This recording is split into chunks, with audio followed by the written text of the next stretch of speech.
Good morning, good morning, good morning, good people. We're getting started a little bit early today because I have a doctor's appointment down in Las Vegas, just a checkup. And I have to be there by 8:10, which means I need to leave about 6:30, which means I need to be totally ready to go by the time this is over. So here we are. Good morning. It is Tuesday, February 25th, 2025. My name is Edward Bevilacqua. Here we are, Department of Career Services, where our goal is to help our students and other interested people on their journey through this life. Boom. That's it. No big deal. But actually, it is kind of a big deal, because the journey through this life is the thing that is important. But our show today, the theme of today is what? Week 1, day 2, the importance of IQ. Jordan Peterson talking about the importance of IQ. We will talk about that in a bit. But before that, again, why are we here? What are we doing? Who are we? So Department of Career Services is part of, well, it is the program that are for people who want to be successful in life, that have problems. They maybe are out of jail or prison, incarceration, just life is tough. Things are not working out for them as they thought, as they wanted, but they don't know where to start. They don't have the resources. Maybe they don't have the basic necessities, food, clothing, shelter. Maybe they don't have, they need some medical issues, mental health issues. Maybe they're not going to church. Maybe they don't have skills for a job. So this is a 4-part transformational program where we focus on the physical, mental, emotional, and spiritual aspects of life, the 4 legs of a table. And if you can imagine a table that has 3 strong legs and 1 weak leg, what is going to happen if you stack too much stuff over on that weak leg? Right. It's going to topple over. The things are going to slide off, and then you're going to have to rebuild. So our focus is having a table with 4 strong legs: physical, mental, emotional, and spiritual. Boom. Okay. Again, our theme for today, day 2, week 1 in our 4-week neuroscience-oriented approach to success. And here we talk about IQ. Yesterday, we talked about how easy it is to damage the brain. The brain can be damaged 5 primary ways: traumatic brain injury, alcohol, drugs, something growing on your brain like a cyst or a tumor, or brain disease. And that's the bad news. It's easy to damage your brain. The good news is our brains are what is called neuroplasticity. They have the ability to relearn and to rework neural networks. And that is called a brain smart program. And the reason we watch it is because this is a brain smart program. But it's not about remembering the past. It's about how to navigate through life to be successful. And to do that, there's 2 questions we need to answer. Who am I? And why do I behave the way I do? So that's what's going to happen over the next 4 weeks. This is day 2, where we're going to be talking about IQ, the importance of IQ, knowing what your IQ is. But before we do that, let's look at other things on our list. Advice from an 80-year-old: when someone hugs you, let them be the first to let go.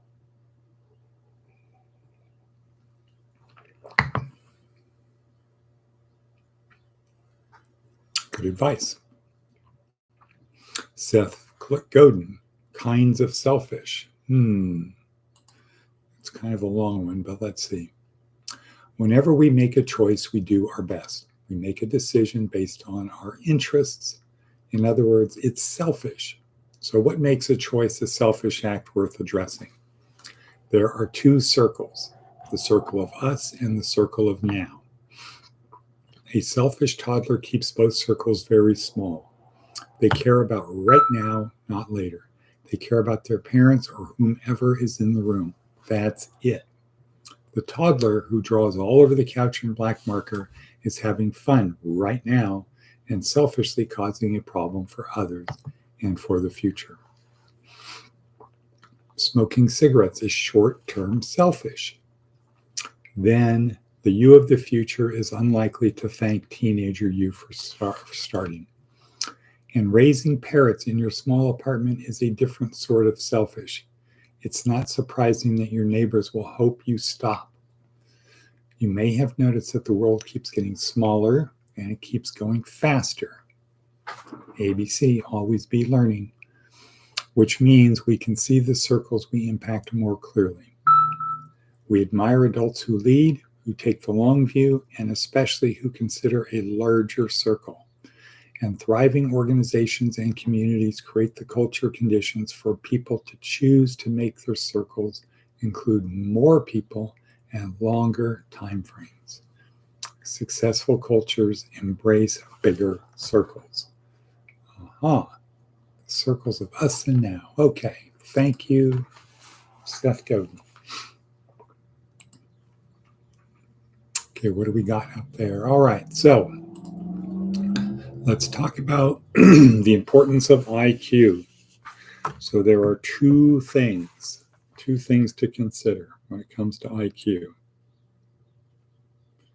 Two things. What is your IQ? That's an important thing, to know what your IQ is. That's number one. Number two, when you have a job, when you go to work, to know the IQ range of the job.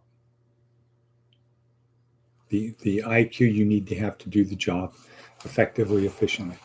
So, for example, if the job requires a high IQ, it's very complex, for example, and you don't have a high IQ, but the job requires a high IQ, how will you do in the job? How will you do at the job? How will the job appear to you? The job will appear very hard. So let's say this is the IQ range for the job. The highest necessary IQ, lowest IQ. So if your IQ is down here, this job is impossibly hard. You will fail at the job. If your IQ is right here, the job will be very hard. What will it be like if your IQ is right here? Really easy. Boring, right? So Jordan Peterson says, know the IQ of the job. And he talks about a company called Wonderlic. We give the Wonderlic IQ test to people. We have the Wonderlic sheets that tell you what IQ range you need for different jobs. For example, you need an IQ of 115 to be able to become a lawyer. So anybody who's a lawyer has an IQ of at least 115. Average is 100.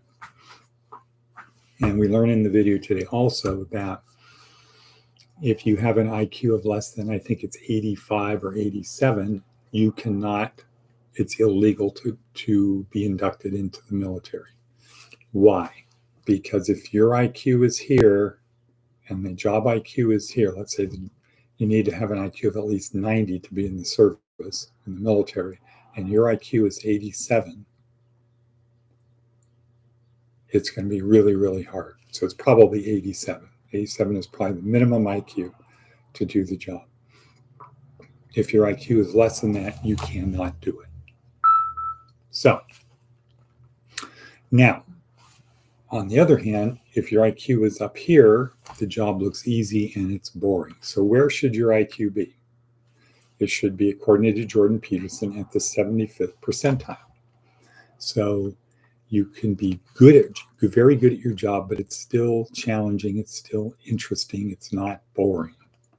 So you need to know your IQ, and you need to know the IQ of the job you want. Now, what happens if your IQ is here? It's above the required IQ. What's going to happen?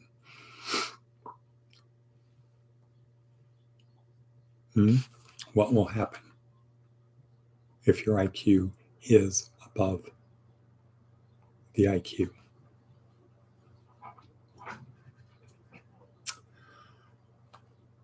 It's not really going to seem boring. You're going to look at it and say, hey, we could improve this. We could do this. We could do these things. We could make this job better. The problem is you need to have an IQ here to do that. And the employer is going to be unlikely to want to raise the IQ rate of people because it probably means more money. But it also means the people that were down here, when you raise the IQ, they can't do the job anymore.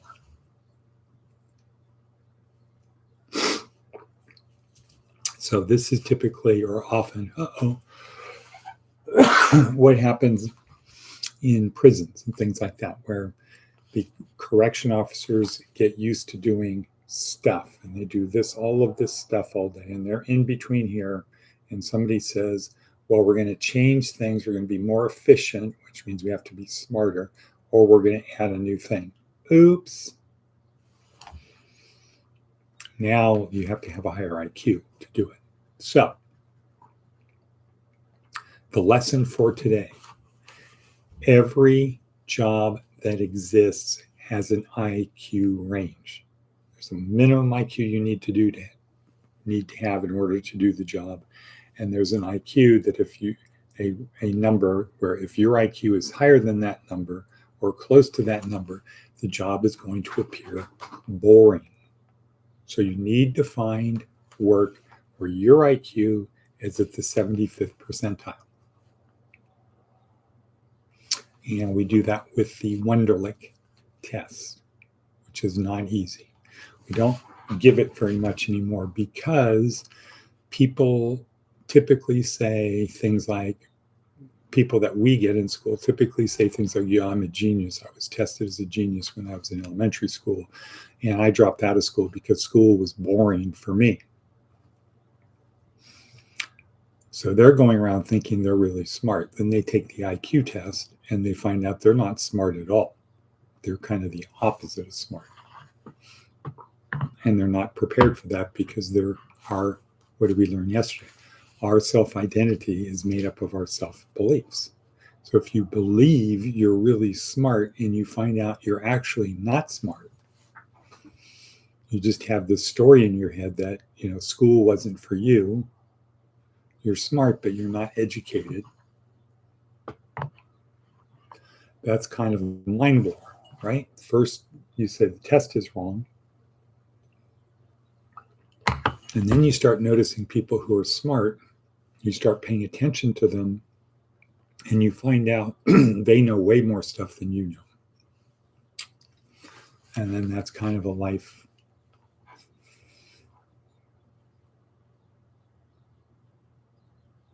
Not necessarily crashing, but it's a harsh reality for most people. And our intention is not to deflate the air in people's tires. Our intention is to inflate the air in people's tires. But Jordan Peterson's point is well made. Every job has an IQ range, and you should have a job where your IQ is at this close to the 75th percentile. You're in the top 25%. If it's higher than that, the job is going to become too easy and boring. As it gets lower than that, it's going to become too hard. Now, we say to people, where should your IQ be? A lot of people immediately say 50-50. No, why not? Why don't you want to have your IQ at the 50th percentile?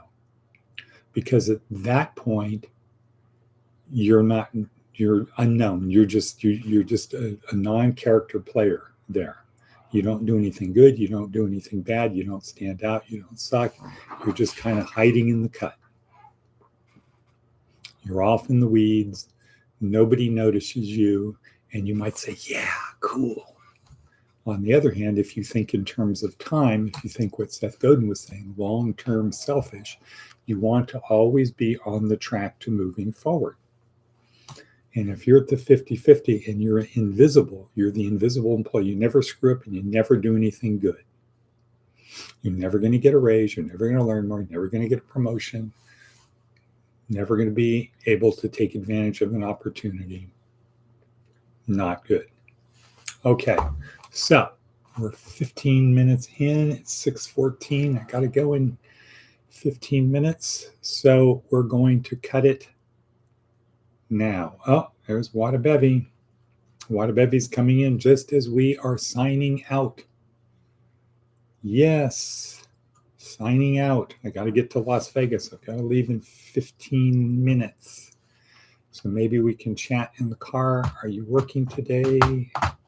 I'll call you from the road in about 20 minutes. Hasta linguista. Hasta linguisa. Hasta linguisa. It's Portuguese sausage. Okay. Cut. Bonk, bonk, bonk.